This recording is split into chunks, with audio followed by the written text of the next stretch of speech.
가톨릭 성인들의 뼈라고 속여서 팔았습니다. 감사해요, 교현 씨. 근데 그걸 왜 사요? 당시 사람들은 이 성인들의 뼈를 성스러운 유물이라고 생각하고 이걸 가지고 있으면 죽어서도 벌을 면제받을 수 있다라고 믿었던 것입니다. 아, 그러니까 일종의 면죄부 같은 거였네요. 면죄부이면서 정확히는 면벌부. 죄를 면해주는 거는 아니고 죄로 인해서 받게 되는 벌을 사해주는 면벌부라고 번역하는 것이 맞습니다. 이러한 행태를 보다 못한 독일의 성직자 마틴 루터가 가톨릭 교회에 이제 반기를 들었는데 이게 바로 종교개혁의 시작입니다. 그는 성직자가 타락했고 가톨릭 교회가 성경의 가르침에서 벗어났다며 강하게 질타했습니다. 그리고 이제 루터의 뒤를 이어서 교황과 성직자 권위에 정면으로 도전하는 인물이 등장했는데 바로 프랑스 출신의 신학자 칼뱅입니다. 그러면서 로마 교황청의 지배를 받지 않는 이제 새로운 종파, 이른바 신교, 영어로는 프로테스탄트라고 하는데 이것이 바로 오늘날 우리가 개신교라고 부르는 종교의 시작입니다.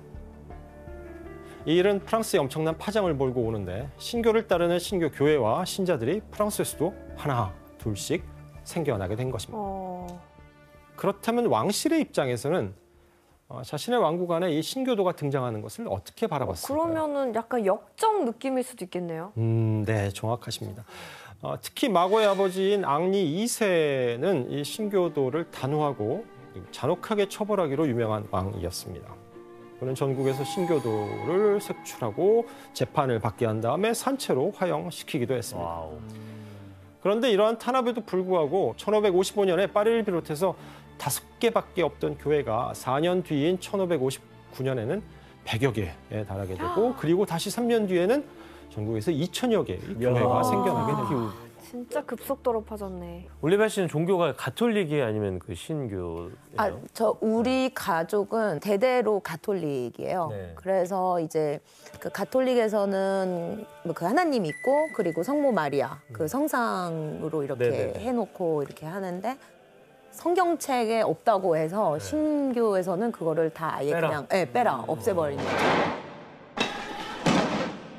저는 일단 저희 아버지가 목사님이라 저희 가족이 다 신교예요. 아빠 얘기 듣기론 가톨릭들한테는 축일이라는 게 있잖아요. 그래서 축일에는 쉬어야 되고 무조건 일을 하면 안 된다. 신교도들은 그때 일도 하고 가톨릭들은 그때 금식하는 날이어도 저희는 고기도 팔기도 하고 막 그랬는데 항상 계속 부딪힌 거죠. 우리는 이런 방식으로 하고 저런 방식으로 하니까 이제 안 맞는 거죠. 네. 그러면 지금 나라가 가톨릭 그리고 개신교 그러니까 완전히 좀 나뉘어 있잖아요, 종교가. 네. 그럼 왕권 강화를 위해서는 좀 이게 정리가 필요했겠어요. 예, 맞습니다. 카트린 왕비는 하나의 왕국의 종교가 둘로 나뉘는 이 혼란한 상황이 왕권을 회복하는 데 득이 될 게 없다라고 당연히 판단을 하게 됩니다.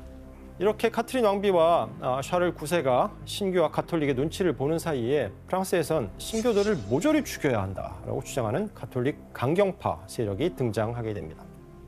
이 강경파의 선두에 섰던 거는 부와 명성을 가진 권력자인 기즈라고 하는 가문이었습니다. 그럼 프랑스 왕실은 어느 쪽 손을 들어줬어요? 처음에는 어느 쪽의 편도 들어주지 않고 둘 사이에서 줄다리기를 합니다. 서로를 견제하고 서로를 이용하기도 하고. 그러던 1562년에 카트린 드 메디치가 돌연 충격적인 칙령을 내리면서 이 균형을 깨트리게 됩니다. 칙령의 내용은 바로 신교의 존재를 인정하겠다라는 내용이었습니다. 당시까지 프랑스가 법으로 금지하던 신교를 왕실에서 인정하면 가톨릭 교도와 신교도가 서로를 인정하고 평화적인 타협을 하지 않을까. 그래서 왕의 권위가 강화되지 않을까라고 기대했는데 그렇다면 과연 신교를 인정한다는 칙령으로 왕권을 안정시키겠다는 이 카트린 왕비의 기대는 실현되었을까? 실패했겠죠. 뭐 그러면서. 네, 맞습니다. 가톨릭 쪽에서 난리 났겠는데요? 너무 안이하게 판단한 것 같아요.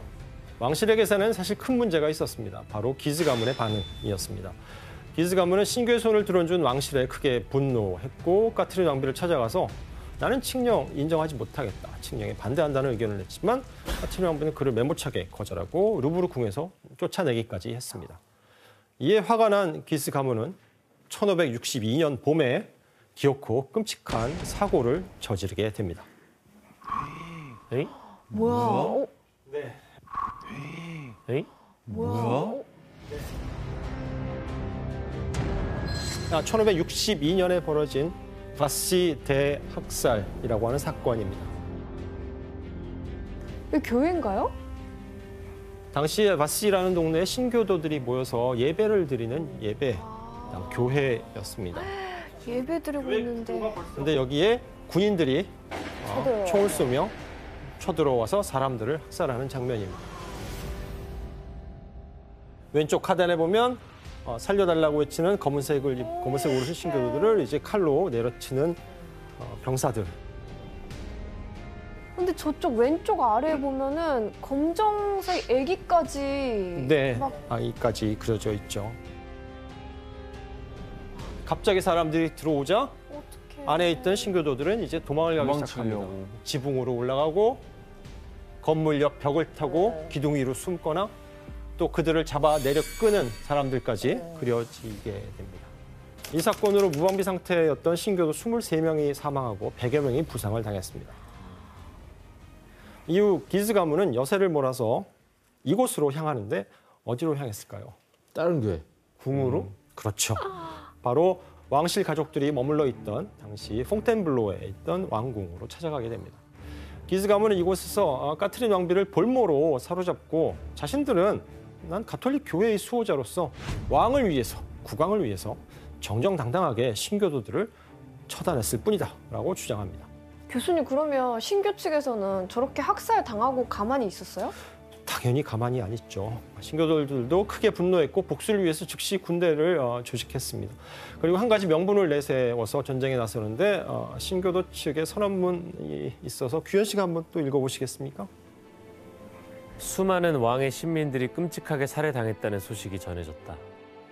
기즈는 왕과 카트린 왕비에게 다가가 용인될 수 없는 방식으로 행동하고 있다.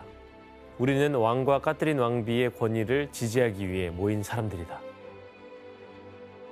예, 들어보니 어떠세요? 어떤 메시지가 전달되는 것 같으세요? 그러니까 이제 기즈 가면 니네 뒤졌슈? 뭐 이거죠 사실. 또 우리는 왕실 편에 서서 지킬 거다. 그렇죠. 기즈 가문과 마찬가지로 자신들도 왕을 위해 나섰다라고 말하고. 근데 그럼 있습니다. 카트린 왕비 입장에서는 양측에서 자기를 위해 싸워주니까 좋은 거 아니에요? 나라가 이렇게 혼란스러우면 자기 아들인 왕의 권위가 제대로 행사가 될까요? 이렇게 가톨릭과 신교의 종교 갈등을 명분으로 각자의 정치적 야심을 품게 되면서 프랑스를 통째로 뒤흔든 참혹한 종교 전쟁의 서막이 열리게 됩니다.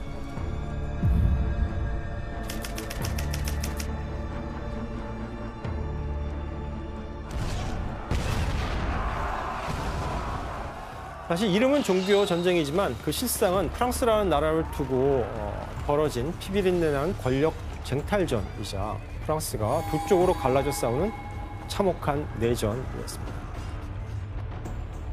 두 세력이 부딪히는 곳마다 혼란과 학살 그리고 살인과 만행이 이어졌습니다. 그러니까 전쟁이 어쨌든 치열해질수록 오히려 왕실에서는 머리 골치만 아프겠네요. 네, 볼모에서 풀려난 까트린은 어떻게든 가톨릭과 신교를 중재해야만 했고요. 아들인 샤를 9세의 왕권을 안정시키기 위해서라도 손을 놓고 있을 수는 없었던 것입니다. 어떻게 하면 이들을 진정시키고 화해시킬 수 있을까? 어떤 묘안이었을까요? 뭐 갈등이 있을 때 늘 나오는 수법이 있죠. 뭐요? 결혼 아닌가요? 네, 맞습니다. 집안끼리의 누구를 희생을 시켜서. 그렇죠. 바로 가톨릭을 대표하는 왕실이 결혼을 통해서 신교와 손을 잡겠다는 것이었습니다.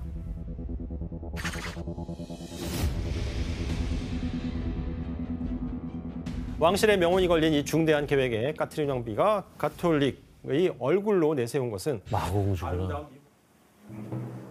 아름다운 미모로 시인들의 칭송을 받아마지 않던 19살의 공주 마고였습니다. 아, 마고가 여기서 나오는구나. 드디어 나왔네. 올리비아 씨, 그 마고공주에 대해서는 프랑스에서 어떻게 알려져 있어요? 그러니까 마고도 이제 어머님 교육을 받아서 그런지 굉장히 훌륭한 교육을 받았어요. 굉장히 일단 우아했을 뿐만 아니고 말도 엄청나게 잘했고 글도 잘 썼고 그리고 그 예술을 사랑하는 여자였어요. 올리비아 씨처럼 언어도 뛰어났다면서요? 네. 이탈리아, 스페인어 저보다 더 많이 했어요. 그리스어, 라틴어 뭐 거의 뭐 다 했죠. 약간 뇌생녀 느낌이네요. 완전 팔방미인. 그냥 예. 그렇다면 왕비가 딸 마고의 결혼 상대로 낙점한 인물은 누구였을지 그림으로 확인해 보겠습니다. 와, 야, 쉽지 않죠. 그렇죠. 아무나 결혼 안 시킬 것 같은데. 그렇죠. 대단한 분일 것 같은데요. 바로 마고의 결혼 상대는 19살의 동갑내기인 앙리드 나바르, 훗날 앙리 4세가 되는 인물입니다. 앙리 4세는 왕실에 가장 가까운 친척인 부르봉 가문의 핏줄이면서 전쟁에서 신교를 이끌던 나바라 왕국의 왕자였습니다. 프랑스와 스페인 국경에 위치한 작은 왕국입니다. 작네요, 생각보다. 조금 급이 다르죠. 네. 이렇게만 봐도. 네. 하지만 기즈 가문에 맞서 전쟁을 벌이던 신교 군대의 핵심 세력이 바로 이곳이었고요. 때문에 앙리 4세는 어머니인 잔달브레 여왕과 함께 신교 측의 상징적인 수장 역할을 하던 중요한 인물이었습니다. 가톨릭을 상징하는 프랑스 왕가의 공주와 신교를 대표하는 이 왕자의 결혼이라는 파격적인 제안이 있었는데 신교 집안에서 가톨릭 신자를 며느리로 드리는 건 쉽지 않았던 것 같습니다. 그렇죠. 그래서 한 가지 조건을 제시합니다. 그것은 바로 예비 며느리인 마고가 신교로 개종해야 한다는 것입니다. 그걸 들어줬어요? 아닙니다. 결혼을 추진했던 까트린 왕비는 이것만큼은 양보를 하지 않습니다. 이렇게 마고의 개종 문제를 두고 팽팽한 기싸움이 벌어지던 이때 결혼식을 불과 한 2달 앞두고 충격적인 사건이 벌어집니다. 협상을 위해 파리를 찾은 앙리 4세의 어머니가 갑작스럽게 사망한 것입니다. 이거 좀 이상한데요? 대체 어떻게 된 일일까요? 갑자기? 아니 공교롭게도 기즈가 죽었겠죠. 기즈왕. 사인은 병사였습니다. 하지만 협상하는 이 그렇죠. 시점에 죽은 게 되게 아니, 어떻게 우연히 이상한데요? 거기서 죽어요? 병으로 돌아가셨대잖아요.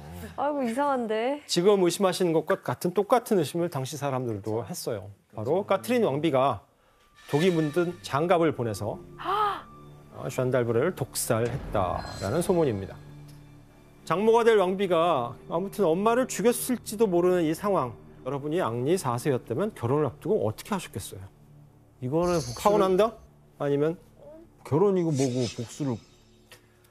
네, 사정이 어찌 되었는지는 모르겠지만 앙리 4세는 고민 끝에 맞다니까요, 교수님. 왜 그래 갑자기. 자, 고민 끝에 예정대로 파리에서 결혼식을 올리기로 결정을 합니다. 프랑스 왕의 여동생인 마고 공주와 결혼하면 나의 세력을 더 키울 수 있다라고 판단했던 것입니다. 그리고 엄마의 모친의 장례를 치른 후에 나바라 왕으로 즉위하고 이제 결혼식을 위해서 적진인 파리로 들어서게 됩니다. 와. 이때 앙리 4세의 곁엔 수백 명의 군대가 그를 호위하고 있었고 또 꼴리니라고 하는 제독도 함께 하고 있었습니다. 와, 꼴리니. 가스파르드 꼴리니라는 이 제독은 신교의 실질적인 군사 지도자 역할을 하던 중요한 인물이었습니다. 전쟁의 최전선에서 가톨릭 군대와 치열하게 싸웠기 때문에 기즈 가문이 가장 죽이고 싶어했던 인물이기도 했습니다. 꼴리니 외에도 전쟁을 이끌던 수많은 신교 측의 주요 인사들이 앙리 4세 결혼식에 하객으로 참석하기 위해서 전국 곳곳에서 모여들게 됩니다. 그런데 파리 시민들은 이 상황이 불안하고 못마땅해요. 왜냐하면 대대로 가톨릭의 중심지였던 파리에서 신교도들이 갑자기 막 보인단 말이에요. 그러자 이들이 결혼식을 빌미로 파리를 점령하러 온 게 아니냐라는 위기감이 퍼지게 됩니다. 가톨릭과 신교 두 진영 사이의 긴장감이 무섭게 고조되던 1572년 8월 18일 아이고야. 마침내 파리에서 결혼식이 거행되었습니다. 그런데 한 설에 따르면 예식이 진행되던 중에 마고 공주가 예상치 못한 돌발 행동을 했다고 합니다. 무슨 일이 있었는지 영상으로 확인해 보겠습니다.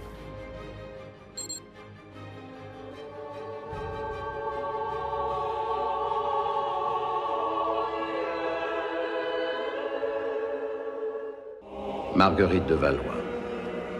Acceptes-tu pour époux Henri de Bourbon, roi de Navarre?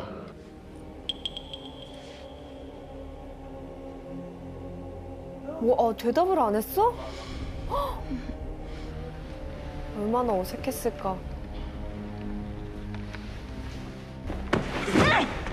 Au nom du Père, au nom du Fils et au nom de la Sainte Église, je vous déclare mari et femme.